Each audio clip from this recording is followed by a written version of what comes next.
Hey yo, this is VCT coming to you live from the ER. Take care of yourself. Check me out with the oxygen in my nose.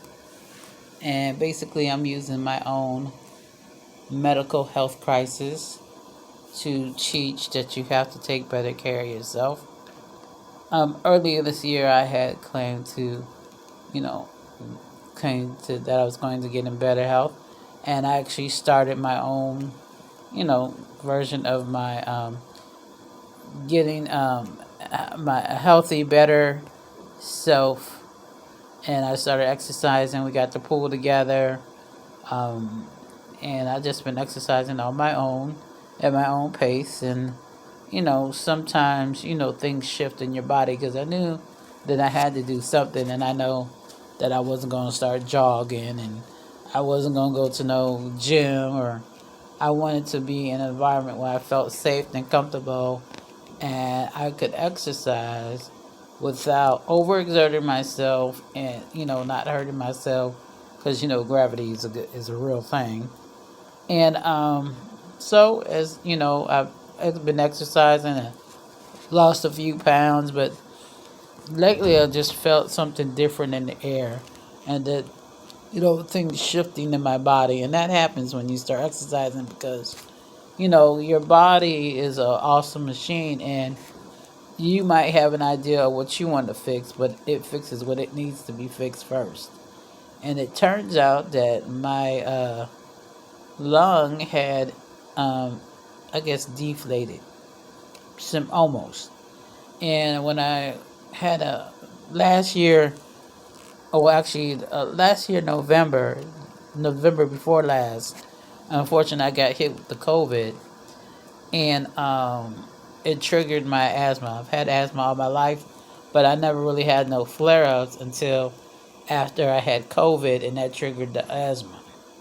So with the asthma, I had got treatment, and I had my inhaler and medicine, all kinds of stuff, and plus allergies. Okay, so I was doing better, but the job that I had, well, we already were wearing our mask, but because of the job that I was doing, we always wore PPE.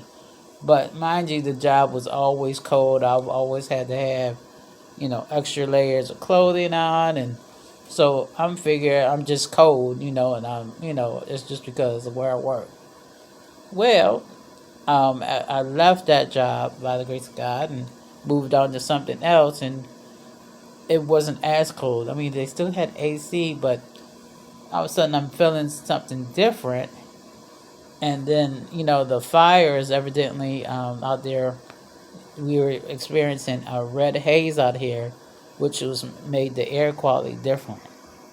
So imagine that. And so I had a follow-up visit to my doctor, and he had put this machine on my finger that reads the oxygen levels in my body.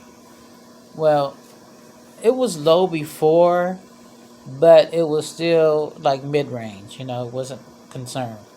So this time it was, he wanted me to go to the ER. He did not want me to go home. And me being stubborn, and I didn't want to lose money on my job that I had just started. And I'm like, I'm gonna lose this job. And it's just something in his voice told me. He's like, look, I don't want you to go home and die. So I was like, oh, that's different. He didn't say that before. So I went to the ER, and they, took, started running some tests, and lo and behold, they got me into ER right away and admitted me into the hospital. So last night, I'll show you some video, but they had me what's called on a BiPAP. It's similar to CPAP with sleep apnea, but mine was because of my low oxygen level. Let me show you. That's basically a BiPAP. And what I was diagnosed with is obese hypo something. I'll get the name for you, but it's obese hypoventilation syndrome, OHS. And what that is when your body makes more. Is when your body does carbon dioxide instead of oxygen. So what you need to do is you need to take care of your body, make sure that you're getting the right nutrients in there, and But I got a treatment right now, so I'm gonna talk to y'all later, all right?